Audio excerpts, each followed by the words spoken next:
Assalamualaikum warahmatullahi wabarakatuh. Perkenalkan, nama saya Salsabila Aisyah. Saya dari PI 1 NIM 2010109105. Hari ini saya akan mempresentasikan pelajaran psikologi pendidikan yang berjudul Sejarah Psikologi Pendidikan menurut para ahli. Apa sih arti psikologi pendidikan itu?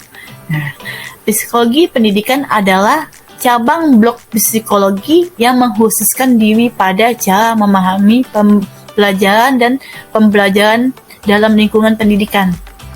Psikologi pendidikan salah satunya disiplin ilmu yang berkembang sangat pesat yang berkaitan dengan deskripsi, penjelasan, dan pengadilan proses pendidikan yang timbul dari interaksi antara guru dan peserta didik dalam konteks tertentu.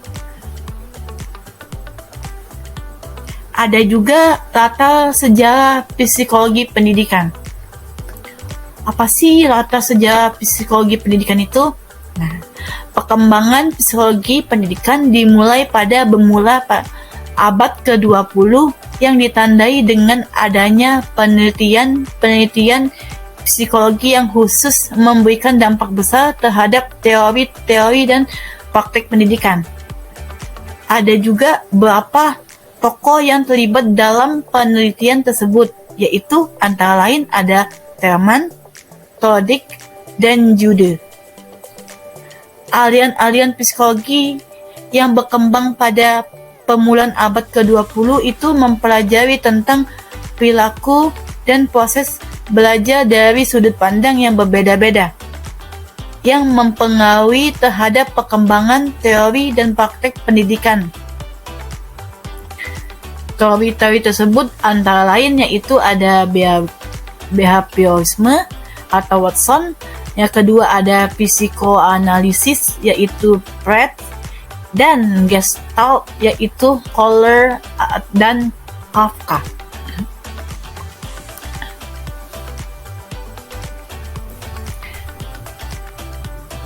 Materi selanjutnya yaitu ada para ahli dalam sejarah psikologi pendidikan. Yang pertama ada Bapak William James pada tahun 1842 sampai 1910. Tokoh psikologi ini berperan besar munculnya pembahasan psikologi yang berkaitan dengan pendidikan anak. Dalam kuliahan yang bertajuk How to Teacher, William James menegaskan pentingnya mengetahui cara pembelajaran yang efektif di kelas, bukan hanya memberikan pengetahuan dan pemahaman kepada siswa, akan tetapi berupaya meningkatkan atau memperluaskan cakrawala dan wawasan pemikiran anak.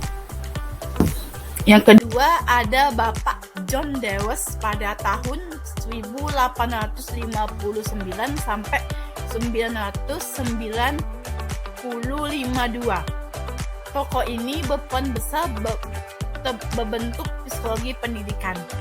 John Dewey menjadikan moto penggerak bagaimana mengaplikasi psikologi dalam tingkat praktis. Karya-karya beliau yang menginspirasi tokoh lainnya dalam memandang pendidikan pada perspektif psikologi. Karya beliau yang pertama, bahwa anak dipandang secara pembelajaran yang aktif. Anak tersebut dapat belajar lebih baik jika mereka aktif dibandingkan dengan mereka duduk di kursi mereka saja dan memperhatikan pelajaran secara pasif. Yang kedua, pendidikan meski berfokus pada anak secara keseluruhan dan memperkuat kemampuan anak untuk beradaptasi dengan lingkungannya. Anak bukan hanya diberikan pelajaran akademik saja, akan tetapi juga diajarkan bagaimana memecahkan masalah secara reflektif. Yang ketiga, semua anak berhak mendapatkan pendidikan yang selayaknya. Yang ketiga ada Bapak E.L. Thorndike pada tahun 1874 sampai 1949. Bapak ini berpendapat bahwa salah satu tugasnya yang paling penting diterapkan dalam dunia pendidikan adalah menanamkan keahlian penalaran anak. Thorndike mengajukan gagasan bahwa psikologi pendidikan bukan hanya berbasis pada metodologi saja ilmiah, tetapi juga berfokus pada pengukuran. Yang keempat ada Bapak B.F. Skinner pada tahun 9. Yang keempat ada Bapak B.F. Skinner pada tahun 1938. Dalam perkembangan psikologi ini di Amerika, pandangan Skinner yang disadarkan pada ide-ide Thorndike. Pandangan Skinner tentang sangat berpengaruh psikologi pendidikan. Pada abad 20, Skinner berpendapat bahwa proses mental yang dikemukakan oleh James dan Dewey merupakan proses yang tidak dapat diamati. Beliau mengembangkan konsep programmed learning, yaitu pembelajaran terprogram, yang menekankan penguatan atau dorongan agar siswa mencapai tujuan pembelajaran yang telah direncanakan. Yang terakhir atau yang kelima adalah Bapak Benjamin Bloom. Pada tahun 1950, Bapak ini berkeberatan atas pendekatan behavioral yang dianggap tidak mempedulikan berbagai tujuan dan kebutuhan guru atau pendidik di kelas. Sebagai reaksi atas keberatan tersebut, beliau menciptakan taksonomi keahlian kognitif yang mencangkupi pengingatan, pemahaman, sintesis, dan pengevaluasian, atau yang dikenal dengan taksonomi Bloom. Taksonomi keahlian kognitif ini perlu digunakan dan diperkembangkan oleh guru untuk membantu muridnya mencapai tujuan pembelajaran. Ada juga sejarah lain dari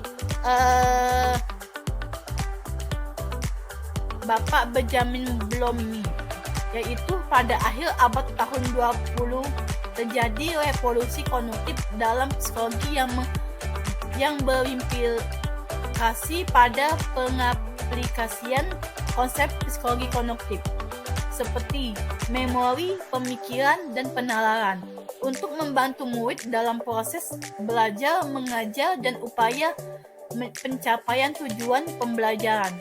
Para ahli psikologi pendidikan juga menekankan aspek sosio-emosional dalam kehidupan murid.